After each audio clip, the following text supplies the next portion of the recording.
Hello everyone. Before tonight's video, I'd like to make a few announcements. First and foremost, I bought a new microphone. It's very cheap, but I've been doing all these stories up until now on my phone, so I'm hoping the audio quality going forward will be much better. Secondly, I mentioned in one of my earlier videos that I'm a student, and I'll be starting my semester pretty soon. I've been uploading past 2 weeks about 4 to 5 videos a week, and it's been a lot of fun.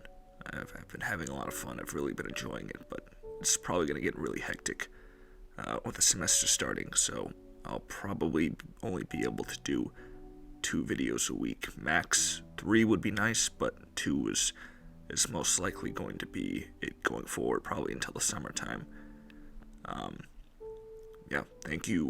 Thank you for anyone who's clicked on my videos, who's listened to them, who's liked, subscribed.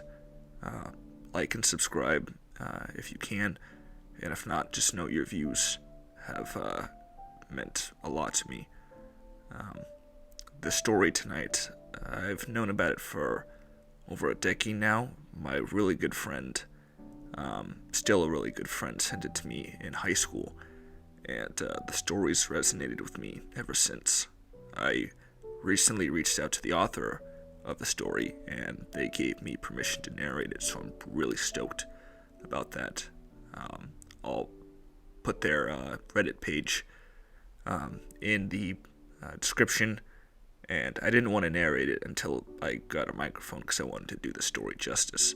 So thank you for tuning in, and enjoy tonight's video.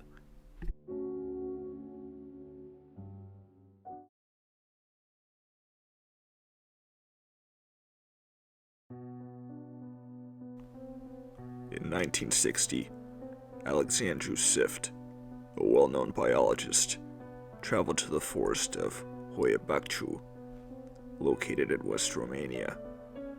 The Hoya forest had the reputation of being a hotspot for paranormal activities, the main reason for Sift's motivation. He wrote many notes about his experiences there, but many were found burnt upon his death in 1993. The notes that survived detailed his experiments in the forest with test subjects. In every one of his notes, he ended by saying, "Knowledge is harmful. Ignorance is bliss." 10 years later, the Romanian government developed interest in the few notes that survived, so they sought to recreate his experiments. 3 men volunteered for it. They were told this was simply to see how an average person would manage to travel in a foreign territory using only a compass and a light source. Of course, these were lies, as no sane man would volunteer if they knew what awaited them. They were also told there would be a substantial reward should they succeed.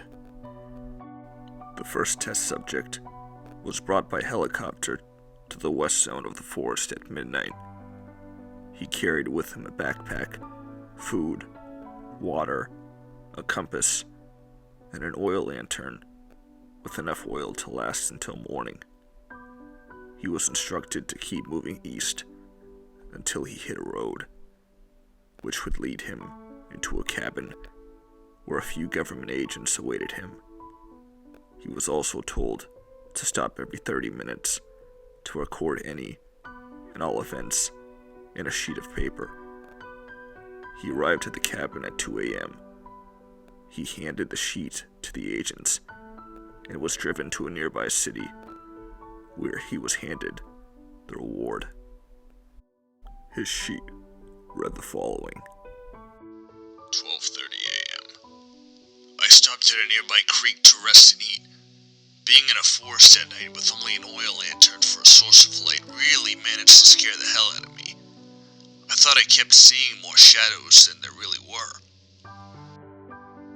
1 a.m. I stopped at a little clearing to change the oil. I swear, there must be something out there following me. I can almost be sure there was a shadow that wasn't from a tree. Maybe an animal? 1:30 a.m.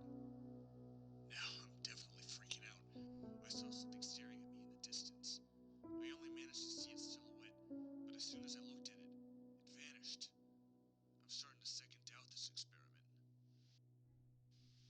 1:55 a.m. I'm on the road. I can see the cabin from here, thank God. That thing from before kept following me. The more I walked, the more it got closer. Thankfully, I haven't seen it for a while, so I'll figure I'll just get to the cabin without any more delays. The first subject remained alarmed for a few days afterwards, but soon returned to a calm state. The second test subject was deployed in the same spot as the previous one on the following night. He had the exact same gear, except instead of an oil lantern, he had an infrared camera. He arrived at the cabin at 5 a.m. The agents noticed he was physically and psychologically shaken. He was panting and crying in fear. His sheet read the following. 12:30 a.m. This camera really doesn't help me navigate. I even fell a few times because of it. Almost everything I see is blue and black, except for the occasional red spot of an animal or bird. 1 a.m.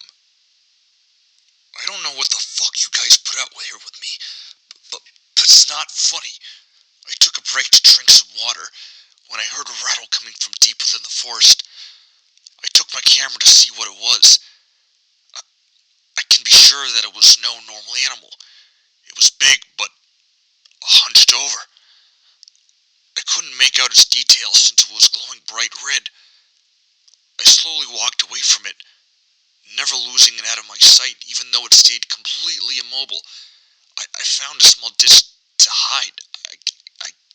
I guess it's better to write in here than out in the open. I'll quicken up my pace. The faster I get the hell out of here, the better. 4:30 a.m. I'm sorry for not writing more frequently. I just never had the chance.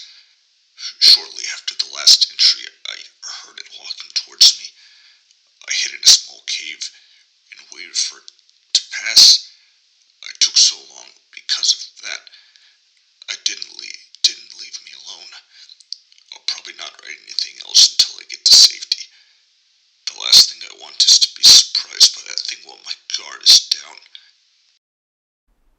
The second test subject was visibly stressed and was taken to a psychologist for 3 months. The third subject never came back. He was deployed in the same spot on the next night. He had the same gear, except he had a night vision camera. When the agents were leaving the shack, they noticed a worn and ripped piece of paper on their doorstep. It had one entry.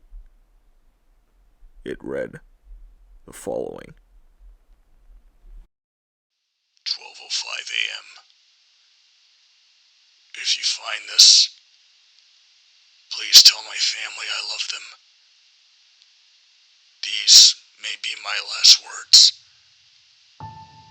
After I couldn't see the helicopter anymore, I turned on the camera to check my surroundings. I could see it 20 meters in front of me. It doesn't move as I write this. It doesn't even blink. It has no eyelids.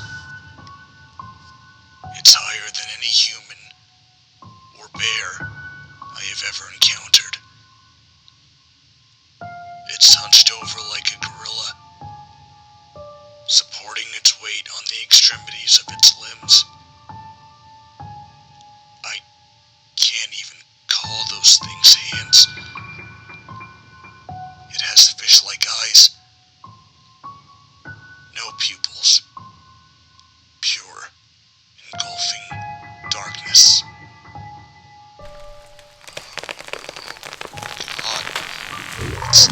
tearing down the trees. Snooze. After the conclusion of the experiment, the Romanian government placed an electrified fence and guard towers surrounding the entire Hoya Baciu forest. They made sure not to let anyone in or out.